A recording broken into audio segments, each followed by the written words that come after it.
Ils sont 113 à s'élancer depuis Ajaccio. Près de 70 nationalités sont représentées. 5 équipes du World Tour, soit la première division mondiale.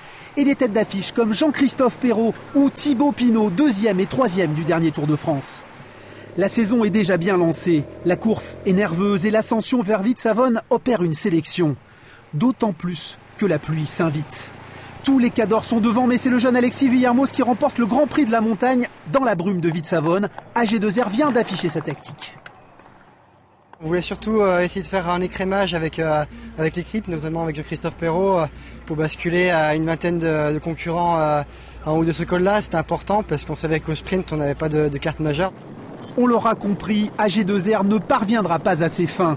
La descente à vallée à tombeau ouvert favorise les échappées. Le spectacle prend encore du relief. Dans les villages, puis en plaine orientale, un jeudi maussade, la course rassemble au bord de la route. Kilomètre 125, Steven Traudet d'Aubert, Johan Payot du Team Marseille et Pierre-Luc Perrichon de Bretagne Séchée jouent eux aussi leurs cartes. Ils comptent jusqu'à 3 minutes 45 d'avance, mais le peloton réagit.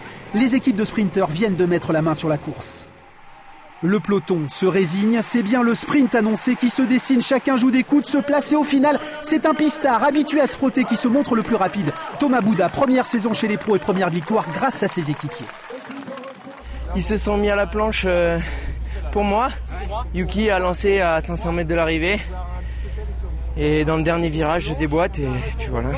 41 km 295 de moyenne horaire et une vraie dimension sportive, une organisation sans raté. La première classique à Gours a réussi son entrée dans le calendrier international.